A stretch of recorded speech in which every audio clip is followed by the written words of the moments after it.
Hi, and welcome to the Balanced Body Podcast series. I'm Cari Riis Stemmler from Paragon Pilates and Physical Therapy in Minneapolis.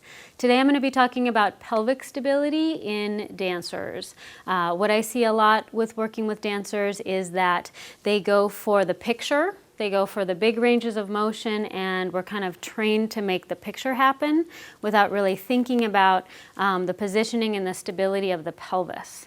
So when we're working on the Pilates equipment, we're going to be watching for hip differentiation and for anterior, posterior pelvic tilting, as well as any discrepancies between the right and left sides of the pelvis.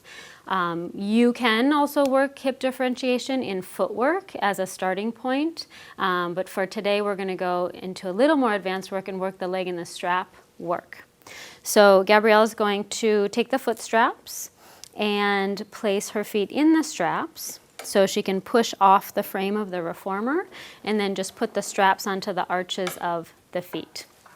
So we're going to be working leg work and some ranges of motion in the legs, but what I'm specifically looking at is the torso. So I'm going to have her start in a Pilates V with her heels together.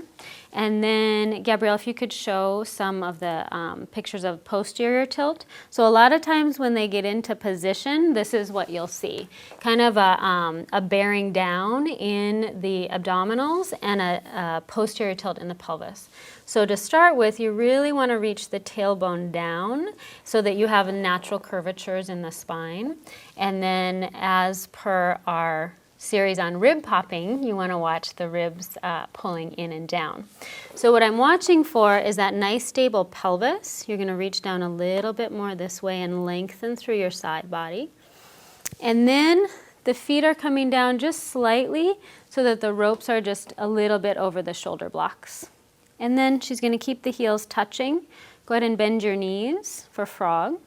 So many of you know the frog series, the leg and strap series, but here specifically, we're watching that the pelvis isn't rocking around and that she has that nice length through the spine as she's working. Okay. And now when we go into leg circles, a lot of times when you're working with dancers, they're going to go for the big ranges of motion. So go ahead and show a big range of motion without thinking about your pelvis. So she's going to go through that big range of motion and watch how the back kind of arches, and then when she lifts up, you see that posterior tilt in the pelvis. So this is what you're going to see a lot, and again, we want to work the neutral pelvis, the ribs drawing in and down, and that transverse working nice and deeply. So when the legs come up, you see the differentiation in the hip socket. And then as the legs open, I'm actually not going to let her go as wide as she wants to go. I'm going to keep her a little more narrow and then drawing the legs together. Good. And again, inhale, the legs come up. Open just the width of the carriage and draw down.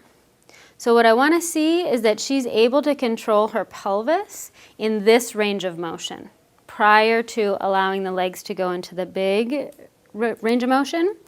Once I see that her pelvis is stable, I'm going to let her go into the biggest range of motion she can without moving the pelvis. So that's how I know as a teacher if she's gone too far, if I see those compensation strategies. And she's doing a really nice job. So that is her range of motion, and that's where I would work her for this exercise.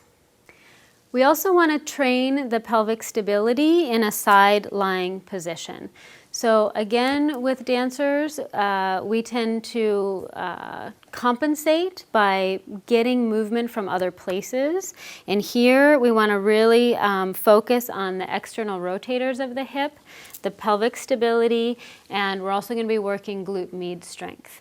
One thing that I see oftentimes with dancers is that the gluteus medius is not as strong as it needs to be to actually support the pelvis really well. So before we get into the exercise, Gabrielle's going to take the rope and wrap it around her knee. So to do that, she pushes off the wood frame of the reformer, and then the strap goes through the foot and up into the knee. Okay, then she's going to come back into that position where one knee is stacked on top of the other. Go ahead and bring your bottom arm here. Around. Typically, we would teach this exercise with the hand either down in front of the waistline or up at the shoulder block. But for purposes of today, we're going to keep the arm above the body so that you can see the positioning and the alignment in her body. So I'm watching that the shoulders are stacked, the spine is lengthened and neutral, and then you want to see the ASIS bones stacked one on top of the other. Okay? The bottom waistline is going to be lifting, so that's going to draw the top hip down. So that left oblique is working to help stabilize the pelvis from the top. Okay? So from here, she's going to rotate the right knee, working the external rotators of the hip, and then bringing the knee down. What you'll see oftentimes with unstable pelvis is that the hip will actually rock back quite a lot. And then when they come down, the hip returns. Do that one more time. So you see this opening to get movement from another part of the body. So pausing right there, you're going to reset yourself, lifting up, and then lengthening the sit bone down. We really want to focus on the external rotators. So she's just turning out from the femur and back down, and the pelvis is staying nice and steady.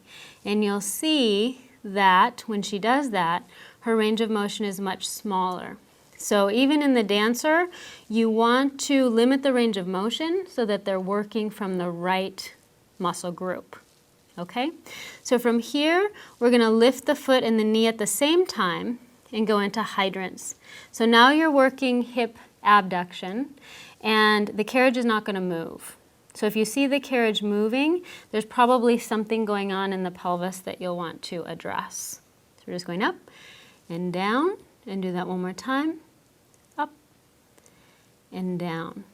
Okay, and you're breathing through this, still working your back and side breathing, still working the transverse a lot.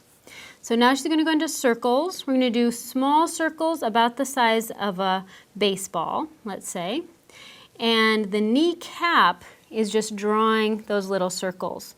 So you see that the hips stay nice and solid, and you're working, the head of the femur is stirring in the hip socket. Okay, so you're really working the glute med here. You don't want to see any movement in the pelvis, and you can do circles in both directions, but for purposes of today, we're going to go right into the kickbacks. So go ahead and lift the knee. Take a breath in, and as you breathe out from the back of the leg, she's going to extend her heel. I want to see the heel come right underneath the sit bone. And then as she lifts the knee, you still see that hip differentiation. Exhale, press down. Heel comes down in line with the sit bone. Inhale as the knee comes up.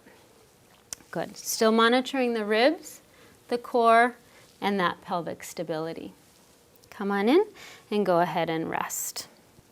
So after working the hip so intensely, you're going to want to take a piriformis and external rotator hip stretch. So you could do figure 4 stretch in this position, or a seated figure 4 stretch, or hip stretch of your choice. But make sure that you do stretch the hips after that intense work. And just to wrap up this series, we have been focusing on pelvic stability for the dancer. Dancers go for those big ranges of motion, especially with the legs, because we're trying to kick our legs high and do big rondejambs. But what suffers is the pelvic stability. So you'll want to watch for hip hiking, tipping the pelvis from side to side, or that posterior anterior tilt. So making sure that the pelvis is stable throughout. And we worked in supine with the legs in the straps, and we worked side lying with the clams and hydrants and circles. Thanks for joining us.